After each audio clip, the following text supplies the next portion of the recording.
আর কিছুদিন পরেই ঈদ, আর এই ঈদকে পরিবারের সাথে উপভোগ করতে বাড়ি ফিরছেন ঘরমুখো মানুষ। ঢাকা মহানগরী ইতিমধ্যে তারা ছাড়তে শুরু করেছেন। রেল স্টেশনে যদি চিত্র আপনাদেরকে দেখা, আপনি দেখতে পাচ্ছেন রেলের যে অবস্থা, সেখানে মানুষের কিন্তু উপচে পড়া ভিড়, ভেতরে বাইরে এবং ছাদে প্রত্যেকটি জায়গায় কিন্তু মানুষের যে ভিড় সেটি কিন্তু লক্ষ্য করা যাচ্ছে। অনেকেই কিন্তু বাড়তি ঝুঁকি নিয়ে ট্রেনের ছাদে উঠছেন এবং নিরাপত্তার কিন্তু কোনো বালাই তারা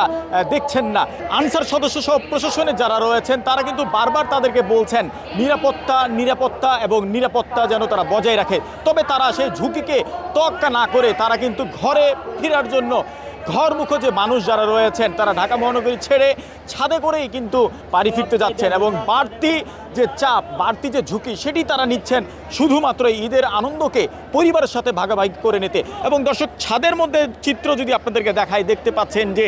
যারা যাত্রীরা রয়েছে তারা কিন্তু অতিরিক্ত রিস্ক নিয়ে তারা কিন্তু ছাদে উঠছেন এবং ছাদে করেই তারা অন্তত পরিবারের সাথে সময় কাটাতে, পরিবারের সাথে ঈদ আনন্দ উপভোগ করতেই তারা কিন্তু যাচ্ছেন। এবং এক একজনকে আমরা দেখেছি ট্রেনের ফাঁকে, ট্রেনের জানালা দিয়ে তারা কিন্তু ছাদে উঠছেন এবং প্রত্যেকেই কিন্তু ছাদে ওঠার জন্য তাদের যে জীবনের ঝুঁকি রয়েছে সেটিকে কিন্তু তোয়াক্কা করে দিচ্ছেন এবং এই ঝুঁকি নিয়েই তারা কিন্তু ছাদে উঠছেন। তবে আনসার সদস্য,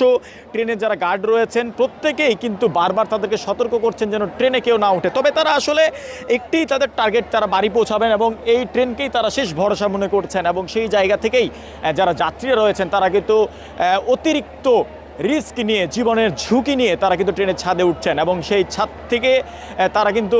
রিস্ক নিয়ে বাসার দিকে তারা কিন্তু যাচ্ছেন। এবং ট্রেনের যে জায়গাগুলো দর্শক দেখতে পাচ্ছেন, যে জানালাগুলো এবং ট্রেনের ভেতরের চিত্র যেগুলো দেখছেন, ভেতর বাইর সব দিকে কিন্তু মানুষের যে একটা উপচে পড়া ভিড় সেটি কিন্তু আমরা লক্ষ্য করছি। এবং সেই জায়গা থেকেই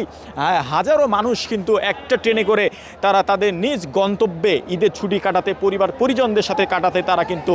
জীবনের রিস্ক নিয়ে তারা যাচ্ছেন। এবং উপরের চিত্র যদি আপনাদেরকে দেখা, এখানে দেখতে পাচ্ছেন যারা টিটি বা দায়িত্বে যারা রয়েছেন তারা কিন্তু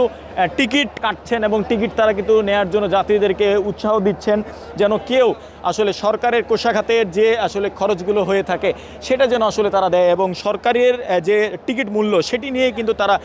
টিকিট কাটছেন। এবং যাত্রীরাও কিন্তু স্বাচ্ছন্দ্যে ট্রেনে সিট না পেলেও তারা যে ছাদে উঠেছেন সেই জায়গা থেকে তারা কিন্তু তবুও সেই ছাদে করেই কিন্তু টিকিট কাটছেন এবং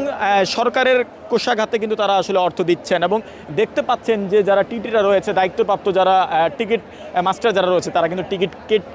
কাটানোর জন্য কিন্তু উৎসাহ করছেন যাত্রীদের এবং যাত্রীরাও কিন্তু স্বাচ্ছন্দ্যে সেই টিকিটগুলো কাটছেন এবং প্রত্যেকে কিন্তু বাড়ি ফেরার যে তাড়না, নারীর টান, বাড়ির টান যেটাকে বলা হয় সেটি কিন্তু তারা করছেন এবং সেই জায়গাতেই তারা কিন্তু এই ঈদ আনন্দকে পরিবার পরিজনদের সাথে উপভোগ করতে সর্বোচ্চ রিস্ক নিয়ে কিন্তু তারা জানালাতে করে কিন্তু ঝুলে হলেও তারা কিন্তু আসলে ট্রেনের ছাদে ওঠার চেষ্টা করছেন এবং সেই জায়গা থেকে তারা কিন্তু যাচ্ছেন। এবং দর্শক দেখতে পাচ্ছেন যে সাধারণ ঘরমুখো মানুষ যারা রয়েছে, আপনারা চিত্র যদি দেখায় ট্রেনের ছাদে জানালা দিয়ে দেখতে পাচ্ছেন যে ইতিমধ্যে একজন যাত্রী কিন্তু ওঠার চেষ্টা করছেন এবং জানালার ভেতর দিয়ে কিন্তু প্রবেশ করার চেষ্টা করছেন এবং একটাই উদ্দেশ্য, নারীর টানে বাড়িতে যাওয়া এবং পরিবার পরিজনদের সাথে কিন্তু ঈদ আনন্দকে উপভোগ করা। দেশে দেশে সবার সাথে দ্য নিউজ।